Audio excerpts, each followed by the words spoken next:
তখন বাজে সকাল ঠিক ৮টা। ভাবছো না কেন ভাত খেয়ে নিচ্ছি? আর ভাতের সাথে আবার চাও খাচ্ছি। আসলে কথাটা হচ্ছে আমি মেয়েকে খাওয়াতে বসেছিলাম, কারণ একটা জায়গায় যাব, কারণ সকাল সকাল তো অন্য টিফিন খাওয়ালে পেটে আর বেশিক্ষণ থাকবে না, ভাতটা খাওয়ালে অনেকক্ষণ থাকবে। তার জন্য এমন একটা জায়গাতে যাব যে অনেকটা দূরের পথ, তার জন্য একটু খাওয়াই দিলাম আর কি। তো এতটা দূরের পথ হবে ভাবতেই পারিনি আমার জীবনে। Welcome back to my channel. আশা করি তোমরা সবাই ভালো আছো আর আমিও ভালো আছি। নতুন একটা ব্লগে অনেক অনেক স্বাগত আর অনেক অনেক ভালোবাসা করব। আমি এখন আছি রাস্তায়, যাবো আগরতলা। তো ভাবলাম ব্লগটা শুরুই করি। তো চলো দেখতে থাকো। আগরতলা যাইতেছি, আর কি দরকার যেতেছি, কই যাইতেছি না যাইতেছি সবটাই তোমরা দেখানো। 9টা বাজে, এখনো গাড়ি খাইছি না। ঠাকুর জানে কটার সময় গাড়ি খাই আর কটার সময় যাবো।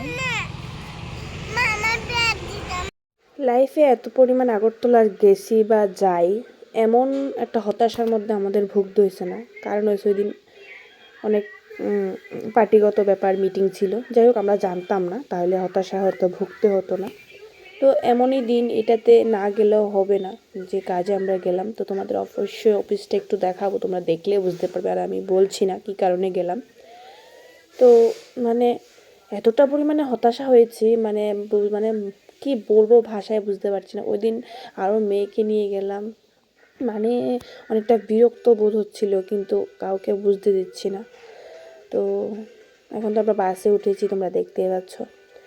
তারপরে আমরা আর কি বলবো, তারপরে বাস থেকে নেমে আমরা তখন বাজে 12:30 কি 1:45, ঠিক মনে হয় 9টায় তোমাদের সাথে আমি কথা বলেছিলাম যে 9টা বাজছে, এখনও গাড়ি পাইনি।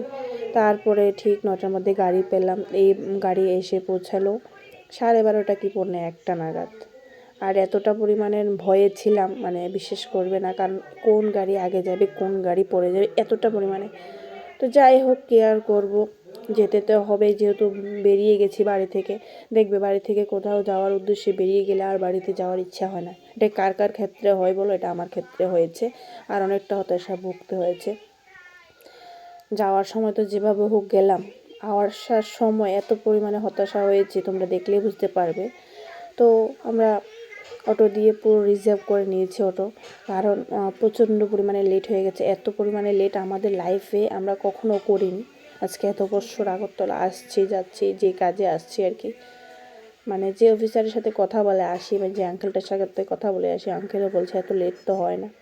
তো দেখো, আমরা অফিসে পৌঁছেও গেছি। আর দেখো, মেয়েটাও মুখটুক একদম শুকনো হয়ে গেছে। তো তোমরা দেখলে বুঝতে পারছো আমরা কোন অফিসে গেছি। আর যদি না দেখে বুঝতে পারো তাহলে আর কিছু করার নেই, সব কথা তো সব জায়গায় বোঝা যায় না। তারপরে আঙ্কেলটা এতই ভালো ছিল যে আঙ্কেল বলছে, চলো তোমরা কীভাবে যাবে, চলো আমার গাড়ি করে তোমাদের দিয়ে আসবো।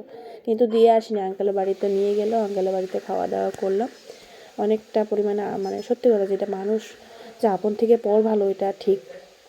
যাই হোক, তারপরে আঙ্কেলে আবার আঙ্কেল ছেলে দাদাটা আবার আমাদের বাসে উঠিয়ে দিল। দেখো, বাসের আমরা একদম লাস্ট সীমানায় বসেছি।